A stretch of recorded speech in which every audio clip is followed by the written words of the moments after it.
শয়তানের সাথে লড়াই করে কিভাবে জান্নাত জয় করবেন। প্রিয় দর্শক ও শ্রোতা মণ্ডলী, আসসালামু আলাইকুম ওয়া রাহমাতুল্লাহি ওয়া বারাকাতুহু। আজকে আমরা একটি অত্যন্ত গুরুত্বপূর্ণ বিষয় নিয়ে আলোচনা করব, আর সে বিষয়টি হলো কিভাবে শয়তানের সাথে লড়াই করে আপনি জান্নাত জয় করবেন। বাস্তবে মানুষের পুরো জীবনটাই হলো একটি যুদ্ধক্ষেত্র। মানুষ তার জন্মের পর থেকেই যুদ্ধ করে চলেছে, অর্থাৎ তার জীবনের প্রতিটি পদে পদে যুদ্ধ। এই যুদ্ধ বা সংগ্রাম করেই তাকে বেঁচে থাকতে হয়। তাই একজন মুমিনের জীবনও এর থেকে আলাদা নয়। একজন মুমিন তার প্রবৃত্তির বিরুদ্ধে যুদ্ধ করবে, শয়তানের বিরুদ্ধে যুদ্ধ করবে। এভাবেই যুদ্ধ করেই তাকে দিনের পথে টিকে থাকতে হবে, কেননা শয়তান হচ্ছে তার চিরশত্রু।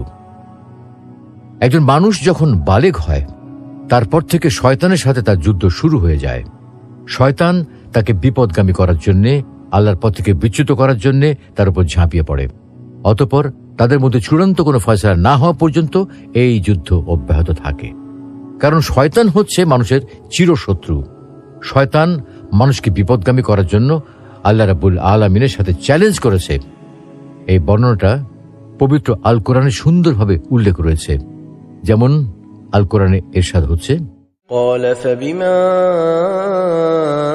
أغويتني لأقعدن لهم صراطك المستقيم ثم لآتينهم من بين أيديهم ومن خلفهم وعن أيمانهم وعن شمائلهم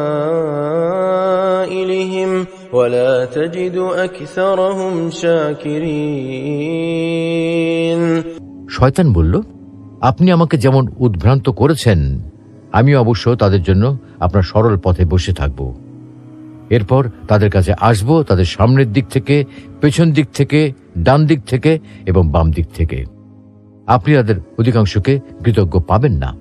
তাহলে উক্ত আয়াত থেকে এই কথায় প্রমাণিত হয় যে যতদিন আপনি এই পৃথিবীতে বেঁচে থাকবেন, এক মুহূর্তের জন্যও শয়তানের সাথে আপনার এই যুদ্ধ থামবে না। কখনো শয়তান আপনাকে এই যুদ্ধে হারিয়ে দেবে। শয়তান আপনাকে হারিয়ে দিয়ে আপনার বুকে চেপে বসবে এবং সে উল্লাস প্রকাশ করবে। কখনো আপনিও শয়তানকে শূন্যে তুলে নিয়ে মাটিতে আছাড় দেবেন। আপনিও তার বুকে চড়ে বসবেন, আপনি তার উপর বিজয় লাভ করবেন।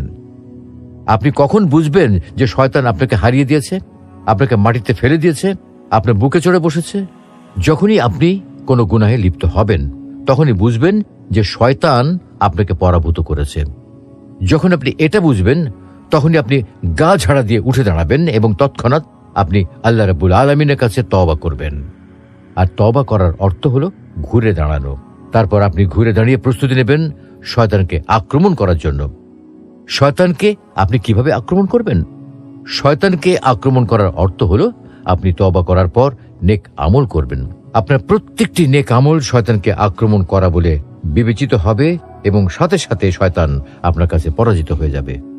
এ ব্যাপারে মহান আল্লাহ তাআলা পবিত্র কোরআনে বলেছেন, إلا الذين تابوا وأصلحوا واعتصموا بالله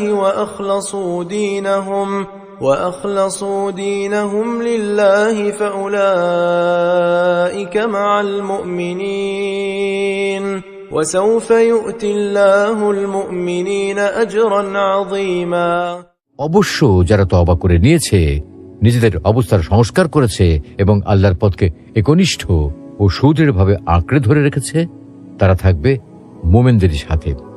বস্তুত আল্লাহ শীঘ্রই ঈমানদারগণকে মহাপুণ্য দান করবেন।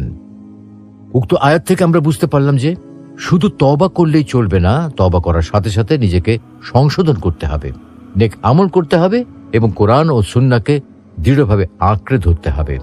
এ সম্পর্কে আল্লাহ তাআলা পবিত্র কোরআনে বলেছেন, إلا من تاب وآمن وعمل عملا صالحا